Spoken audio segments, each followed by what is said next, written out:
A Saskatoon City Councillor who campaigned largely on issues around this emergency wellness centre in Saskatoon took his fight to the SUMA convention this week. Ward 3 Councillor Robert Pearce has been vocal about his problems with the shelter, which is run by the Saskatoon Tribal Council. He's called for it to be shut down in the past, claiming crime and violence in the neighbourhood have increased since it opened. On Wednesday, during a question and answer session with the MLAs, Pearce asked Premier Scott Moe if the province will change who's in charge of the centre. Will you consider replacing the operator, as more successful operators seem to be in place and seem to be enjoying much more success with the communities around them?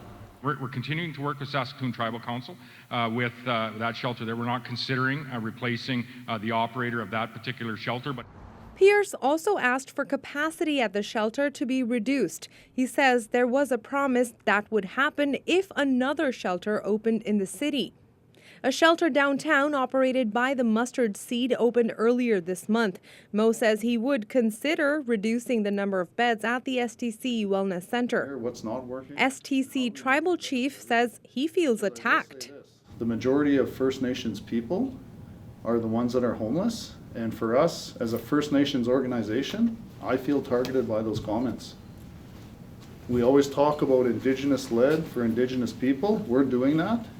And those types of comments by Councillor Pearce feel like an attack.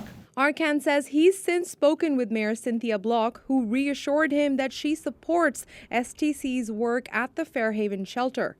In a statement, the Ministry of Social Services confirmed it is not reducing shelter beds in Saskatoon. It says it's chasing a continued agreement with the STC to have those 106 beds here until the end of 2026.